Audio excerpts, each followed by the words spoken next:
आज का समय बदला है, जिंदगी में तमाम परिवर्तन होते हैं, उतार चढ़ाव। आजादी मिली, आजादी को मिलने में तमाम उतार चढ़ाव आए। कभी अंग्रेज देना चाहते थे, नहीं देना चाहते थे, जातिवाद में बांटा, संप्रदायवाद में बांटा, हमारा विभाजन किया, तमाम उतार चढ़ाव है। और इन उतार चढ़ावों के बीच में हमारी भाषा के कौन किस प्रकार से राष्ट्रभाषा बने, किस प्रकार से राजभाषा बने, इसके उतार चढ़ाव भी कम महत्वपूर्ण नहीं थे। और इस दौरान हमने किस प्रकार से उन्नति करी और तमाम प्रकार के विचारों के तारतम्य के बीच में हमने 14 सितंबर जो आज का दिन है, इस 14 सितंबर को 1949 को हमने राजभाषा हम इसको बना सके, इसके लिए हम संकल्पित भावना से सामने आए। ये दिन महत्वपूर्ण है, तमाम महानुभावों को हमने सम्मानित किया है।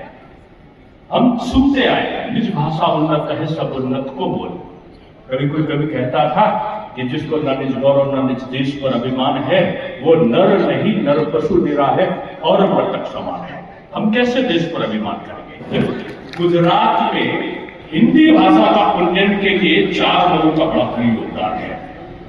सरदार वल्लभ भाई पटेल हिंदी के वाक्यांश उनके बड़े अद्भुत होते थे। महात्मा गांधी ने तो आजादी की युद्ध में हिंदी भाषा को प्रोत्साहन और संवर्धन मिले, इसके लिए वो सद प्रयत्नों के लिए जाने गए। ये बात अलग है, अटल जी ने राष्ट्रभाषा को एक अंतरराष्ट्रीय मंच दिया, संयुक्त राष्ट्र में बोले। लेकिन गुजरात के जिन 4 शब्दों का हम लोग नाम लेते हैं, उनमें हम महात्मा गांधी जी का, सरदार पटेल का, और जिनको हम युग पुरुष के रूप में परिभाषित करने का प्रयत्न तो नहीं, मैं तो कहता हूँ प्रयत्न को हम समाप्त कर चुके हैं और उनको मैं युग पुरुष के रूप में देखता हूँ। नरेंद्र दामोदर दास मोदी जी ने 2014 के बाद से और आज तक हिंदी भाषा के उन्नयन और संवर्धन का जो सद प्रयत्न किया, जो हम लोग 1914 में आए तो 35% केवल कामकाज हिंदी भाषा में होता था। आज जब आपके सामने बोल रहे हैं तो भारत सरकार के विभागों में 65% काम अब हिंदी भाषा में संपादित होने लगा है। और उसका कारण क्या है कि हमने भारतीय भाषाओं का सम्मान का कर्म जारी किया है।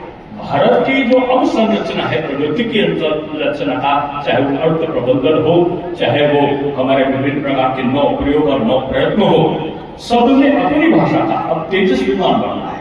अब ब्रह्मोस मिसाइल हो रही है, अब विभिन्न प्रकार के जो उपकरण बन रहे हैं, उनमें हिंदी का, भारतीय भाषाओं का जो मूल है, जैसा कि आज गृह मंत्री जी ने बताया कि मैंने कहा कि 3 सत्पुरुषों का तो मैंने नाम लिया और चौथे जो सत्पुरुष थे वो हमारे गृह मंत्री के रूप में, उन्होंने तो भारत सरकार को जो गृह मंत्रालय है 100% कार्य जो संपादित करता है वो हिंदी में संपादन करने लगे। और पत्रों का जवाब अगर किसी भारतीय भाषा में आएगा तो पत्रों का जवाब उनको उसी भाषा में जाएगा। यानी भारत की सभी भाषाओं का सम्मान, 22 भाषाओं को हमने 8वीं अनुसूची में शामिल किया है। 11 भाषाएं ऐसी हैं जिनको हमने एक प्रकार से शास्त्रीय भाषा का दर्जा दिया है। ये कम नहीं है, सभी शुद्धिजन बुद्धिजन को इन आशाओं के तौर पर मैं कहूँगा ये ऐतिहासिक दिन कभी वर्षों बाद याद किया जाएगा। मैं इन शब्दों के साथ अपनी वाणी को विराम देता हूँ।